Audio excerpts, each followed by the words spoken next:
Locked On Podcast Network presents Locked On Sports Today. Ankle sprain and all, Patrick Mahomes returns to the Super Bowl. The Eagles muscled their way to the Super Bowl themselves, and the Bengals enter the offseason having lost the AFC Championship game for the first time ever. This episode is brought to you by FanDuel Sportsbook, official sportsbook of Locked On. Make every moment more. Visit FanDuel.com/LockedOn today to get started. I'm Peter Bukowski, starting your day with the can't-miss stories and biggest debates in sports. You're Locked On Sports Today. Searching all major sports. Found. Let's start with the biggest story. The Cincinnati Bengals came to Burrowhead for the AFC Championship game on Sunday night, and they will leave with it once again Arrowhead. The Kansas City Chiefs win a thriller against the Bengals 23-20. Patrick Mahomes on the final drive gets a run to pick up a first down, an extra 15-yard penalty to set up the game-winning field goal. The Kansas City Chiefs going back to the Super Bowl. Chris Clark from Locked On Chiefs joins me now. And Chris, this game is going to be, I think if you're a Bengals fan especially, marred by some of the weird officiating in it. But officiating aside, what did you think of the way Mahomes played in this one on what was very clearly 1.5 at best legs? Extremely gutsy. He stood up and did what he had to do, delivered the ball. And if you watch the end of that game, they're down Tony, Hardman, Juju. None of those guys are playing. You have MVS, you have Sky Moore as your wide receivers, and you're sitting there just trying to do whatever you can. And, you know, say what you want about Sky Moore. He muffed 3 punts earlier this season. Huge play to set them up to even have a chance to kick a field goal. Patrick Mahomes in this game, 29 of 43 for 326 and 2 touchdowns. I mentioned that run in a game where the Chiefs could not run the ball at all. 42 yards on 20 carries, just over 2 yards per carry. So this was a game that Patrick Mahomes had to lead them in. But let's talk about the defense for the Chiefs, because if they're going to beat the Philadelphia Eagles, they're going to need that defense. They hold Joe Burrow and company to 20 points. This is probably the worst we've seen the Bengals play against this defense. How did they do it? Pressure, and more pressure. Yeah. The front four just won on a regular basis. Chris Jones was a man possessed. You saw what, he talked about not having a sack at all in the playoffs. He had 2 tonight, but he was a man possessed, just going off the entire game, putting pressure on Joe Burrow, getting holding calls, opening up other opportunities for his other teammates to get to Burrow. And he made Burrow hurt at the end of the game. This was a game that I think was really important narratively for the Kansas City Chiefs. Patrick Mahomes had lost with his team 3 straight times to the Bengals. What do you think this obviously they're going to go to the Super Bowl, so that's more important. But was there a little extra in this game for the Chiefs? I mean, Chris Jones ended his press conference earlier in the week talking about see you at Burrowhead. Like, it felt like they had a little extra going into this one. Is this that boost that they could need going into the Super Bowl? I think it was huge. I think that the Bengals just completely trash talked, and that didn't sit well with Kansas City. And you saw how the Chiefs defense came out and played in the first quarter. Cincinnati was able to adjust, and they were able to get some things going. But Kansas City's defense really showed up, sacked Burrow 4 times in the first quarter. And you have a sack from Frank Clark, you have a sack from Chris Jones, you have a sack from George Karlaftis, and I'm not even sure who got the 4th one. I don't know if it was Frank Clark or who it was, but putting pressure on Burrow like that and then getting it to where he makes mistakes. He threw 2 picks tonight. That's huge for Kansas City. And you have to also look at how Kansas City's offense was playing before Mahomes fumbled the ball. I really do think that they were going to go down and put on another at least 3 points on that drive. So early feel for this matchup for the Kansas City Chiefs. It is a contrast of styles. The Eagles can beat you in a lot of ways offensively, but they really want to run the ball. Whereas the Chiefs, man, they just want to spread you out and sling it. What is your early feel for this matchup? We're going to have 2 weeks to talk about it, but what is your early feel here? Earliest feel is that this team has to get healthy. Tony going out, you hope that he can return in 2 weeks. Hardman going out, you hope he can return in 2 weeks. Watson was out with sickness today, so I expect that he'll be okay. Marcus Kemp was the third wide receiver, and he had a huge catch in the fourth quarter to move the sticks. And when you start looking at how this team won, it was just making drives, continuing to run the clock because it didn't give the Bengals any chance to come back later on. You would hope L'Jarius Sneed is back. You'd hope Willie Gay is back. Lots of players went out for Kansas City, and a lot of injuries you got to worry about. Stay up to date all year on the Kansas City Chiefs by subscribing to Locked On Sports Today and Locked On Chiefs on YouTube or wherever you get podcasts. Thanks for making Locked On Sports Today your first listen. Coming up, the Eagles beat the Niners at their own game and are heading to the Super Bowl. But first, the other shoe is dropped for Kellen Moore.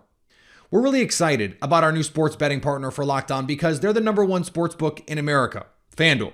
And if you're new to FanDuel, that's even better. They may have so many great features to make betting on sports fun and easy. New customers join today to get started with $150 in free bets guaranteed after you place your first $5 bet. Just sign up at FanDuel.com/LockedOn. FanDuel has all your favorite bets from the money line to point spreads to player props.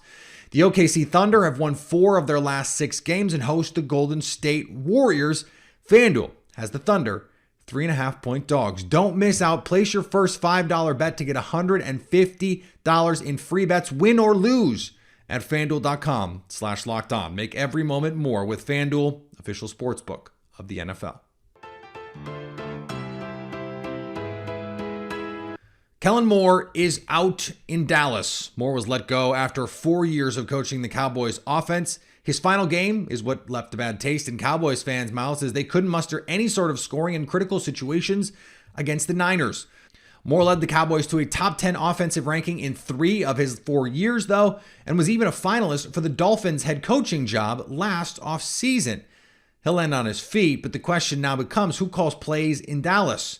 ESPN reports head coach Mike McCarthy is expected to take over play calling duties. Remember, he did that in Green Bay with Aaron Rodgers. He will be the first Cowboys head coach to call plays since Jason Garrett in 2012. Sure seems like there will be nowhere to hide for McCarthy next season if this goes wrong.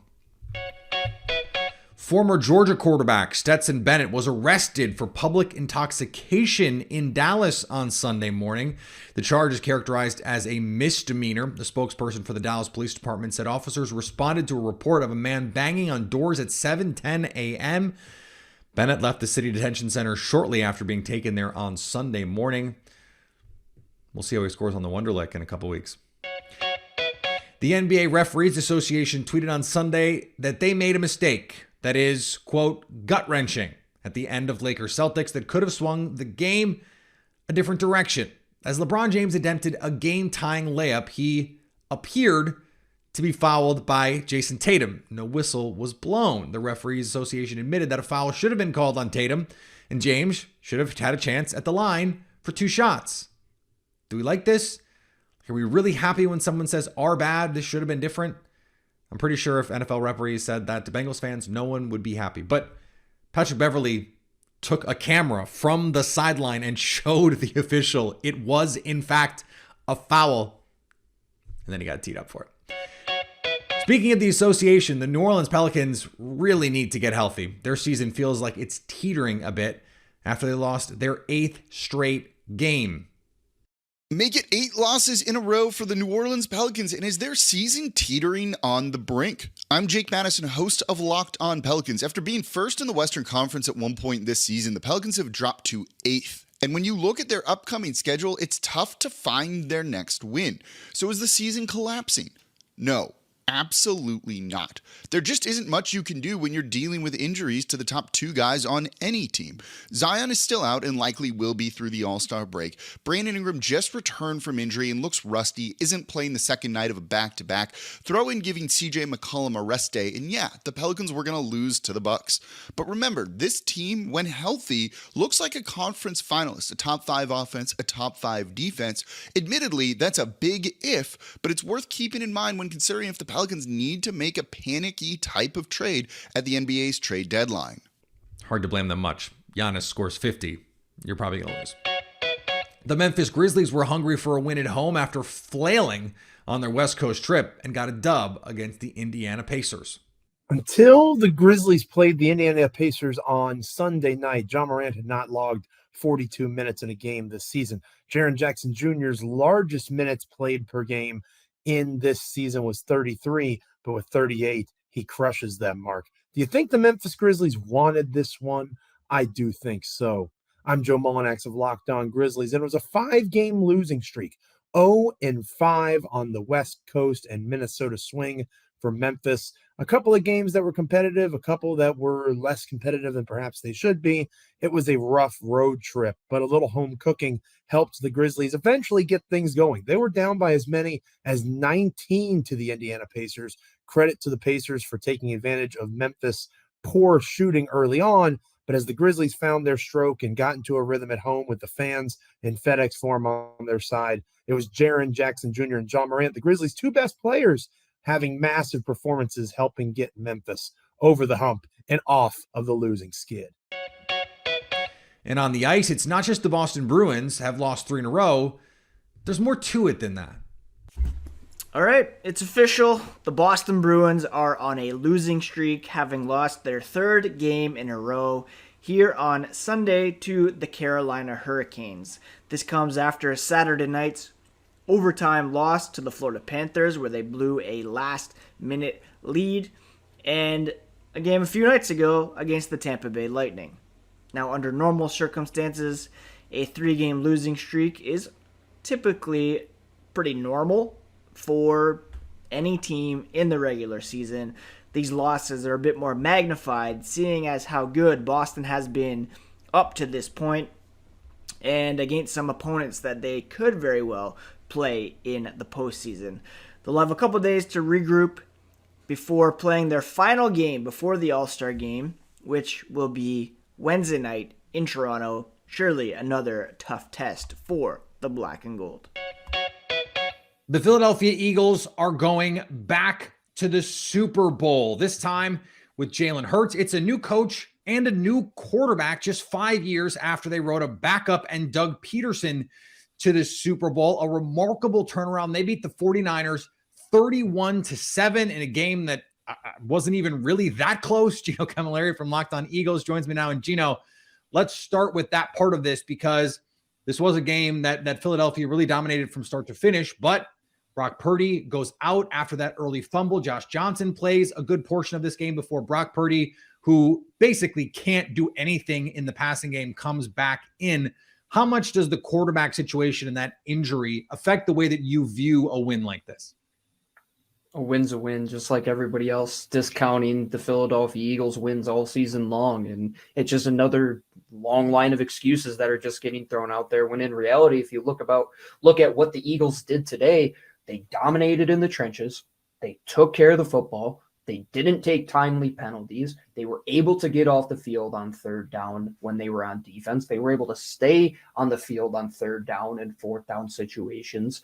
And frankly, their coaches outcoached the 49ers. And Kyle Shanahan, once again, even when your quarterback comes out, you have to figure out a way to go and win that football game. And it felt like Shanahan from the beginning was very conservative when Nick Sirianni, his counterpart, goes out there and does some things that you're sitting back and saying, oh man, you went for it on 4th and 1 in his own territory that early in a game, and he threw the challenge flag when maybe Kyle Shanahan should have thrown it himself. And I just go back to saying what you can control is what you can control, and the Eagles did that once again today. When it came down to rushing the football in the red zone, they got 4 touchdowns out of it. When it took the entire team to grind out yards and not be able to get things going through the passing game, which they have in the past, and they had to revert back to this 1940 style of offense and lean on their run game, well, they walked out with 4 touchdowns on the ground today. The Eagles can adapt and have adapted well throughout this season, and once again, they adapted to beat one of the best defenses in the sport. When you have Nick Bosa and Hufanga and Werner and all those guys on the other side of the football, beating that unit in and of itself is impressive. So that's what I look at today. The Eagles did what they had to do fundamentally, situationally, and beat a far superior defense with an offense that in back-to-back playoff games has put up 30-plus points. Yeah, 11 penalties for 81 yards for the 49ers, just 4 for 34 for the Eagles, and 3 turnovers to none for Philadelphia. And by the way, 2 of them are from starting players. Yes, Josh Johnson had the fumble, but Brock Purdy had a fumble. Deebo Samuel had a fumble in this game. It was just a sloppy performance from the 49ers. I want to ask you about Jalen Hurts, because as much as Brock Purdy was the story coming into this game, could he carry this 49ers team? Jalen Hurts came into this whole postseason run with the question about, can he outperform the way he played last season? Now, the numbers are not going to look spectacular in this one. He did score in the second half to put this one out of reach, but 15 for 25 for $121, under 5 yards an attempt. Not going to blow anybody away. What did you think of Jalen Hurts in this game? I think this was a game where, you might not have won this game because of Jalen Hurts, but he didn't put you in a situation which the other 2 opposing quarterbacks did for their team and turn the ball over. He put the ball in the hands of his wide receivers. There was a miss here and there, but we knew coming into this game that the Niners were going to be exponentially better in pass coverage than the Giants were last week. And the great thing about this team is that even when your quarterback, who is so good at throwing the ball, doesn't have these big gaudy numbers, you can go and rely on the run game, but it comes down to Jalen Hurts just being that threat, because the run game doesn't operate as effectively as it does if Jalen Hurts isn't your quarterback. Stay up to date all year on the Philadelphia Eagles by subscribing to Locked On Sports Today and Locked On Eagles on YouTube or wherever you get podcasts. Coming up, how will the Bengals pick up the pieces after falling short in the AFC title game? We've got thoughts. Looking for a delicious treat but don't want all the fat and the calories? Then you've got to try Built Bar. We just got through the holidays, and I know my goal is to eat a little healthier this year. My birthday didn't help over the weekend, but Built Bar can. I consistently turn to Built Bar to get something healthy that's actually tasty. These things are more delicious than foods that I wouldn't consider healthy, but they are. In fact, despite being covered in 100% real chocolate, they meet the sorts of macros that you're looking for under only 130 calories, 4 grams of sugar, 17 grams of protein. And now you don't have to wait around for your box when you order it from Built.com, although you can still go to Built.com and get whatever you're looking for. Now you can just go to your local Walmart or Sam's Club. Just go and do the shopping you might normally otherwise be doing and pick up a 4-bar box of cookies and cream, double chocolate or coconut puffs. Ooh, the coconut puffs. Go get the coconut puffs. If you're close to Sam's Club, you can get a 13-bar box with our hit flavors, brownie batter, churro, the brownie batter. You can thank me later for that one. The Cincinnati Bengals will not be going back to the Super Bowl for the second straight year. They go into Arrowhead and nearly take down the Kansas City Chiefs for the second straight season. They lose on a last-second kick, 23-20. Jake Lisco from Locked On Bengals joins me now. And Jake, for Bengals fans, officiating was a big story in this game. For anyone watching the game without a rooting interest, I think it was also a big story in this game. I can't remember the last time I saw a do-over in a game, even though it wasn't technically a do-over. An official did come in and try and stop that play. But how big a story heading into the offseason is this going to be in Cincinnati that the Bengals were taken advantage of by the officials? It's Ron Tolbert again. We're talking about Ron Tolbert again. and I mean, like I said before we started recording, I was going to try to talk about the officials as little as possible. But and to be fair, I'm watching the Mexican broadcast. I'm on vacation. I got a Spanish broadcast, so I didn't hear any explanation at all. I think there was one offered on the English broadcast, but the do-over looked like the craziest thing I've ever seen in an NFL game. I don't know how you line up on 4th down. The punt team comes out and you're like, no, wait, we messed up the clock. We don't have the technology to go back and fix the clock, so we're just going to redo the down. To me, it's not the biggest story in this game. It's certainly a story, and Bengals fans, I think, have every right to feel upset about it. But so if that wasn't the biggest story in the game, what was? Well, when they needed to, they couldn't protect. They wasted drives because they couldn't protect too many times. And the game, again, for the Bengals ends with the star defensive tackle for the opposing team making a sack because they couldn't block him. And smart move for Steve Spagnuolo to put him out on the edge and get the one-on-one with Hakeem Adeniji, who I think had a tough game. So I would think if I'm a Bengals fan, my fear would be overcompensating in some weird way in this offseason rather than just staying the course. Where do they go from here? What do they take away from this moment because it seemed like they did everything right and then just didn't play their best when they needed to. Well, they couldn't block. They couldn't run their offense, right? Tyler Boyd goes out early. He looked like he was primed for a huge game. The Chiefs also lose their slot corner, their best corner, probably early in the game. So, big swings there on both sides because Tyler Boyd has a couple big plays and he gets hurt. Certainly a factor. Trenton Irwin, his replacement, made one catch on a first and 19 after a holding penalty back near the Bengals' own red zone, I think, own end zone. So, there's some big decisions for the Bengals this offseason. Is probably going to be extension time for Joe Burrow. You're going to be talking extension for T. Higgins, much to your Packers chagrin, Peter. And we're going to see the Bengals front office have major decisions to make about guys like Jermaine Pratt, who was fantastic this year. Wasn't kind of came out of nowhere, breakout player. Jermaine Pratt and Jesse Bates, who's been really good and has done a lot for this team that is kind of hard to see at free safety for a long time as they were unable to get that deal done last year on the franchise tag. So there's some big decisions to make on their own guys. Big extensions are going to want to get done, and then they're going to have to evaluate their money situation afterward. But I think that they have proven that they've got a great core. Stay up to date all year on the Cincinnati Bengals by subscribing to Locked On Sports Today and Locked On Bengals on YouTube or wherever you get podcasts. And finally, some people just don't know how to read a room, or in this case, a city. Take, for example, the folks in charge of the colors of the Empire State Building's lights. 1 week after the Giants were defeated by their hated rival Eagles, the Empire State Building, ever heard of it, was lit up in green and white. The building's Twitter account even tweeted, "Fly, Eagles, fly, we're going green and white in honor of the Eagles' NFC Championship victory." Why? Now, to be fair, they changed it to red and white for the Chiefs, but come on, you can't celebrate your city's rivals. Get better, Empire State Building. And do you really need a Twitter account? Come on. Thanks for making Locked On Sports Today your first listen. Now go find your favorite team's Locked On podcast and make them your second listen. Coming up tomorrow, what do the 49ers do at quarterback now? So at least until tomorrow, stay locked on sports today. Locked On Podcast Network presents Locked On Sports Today.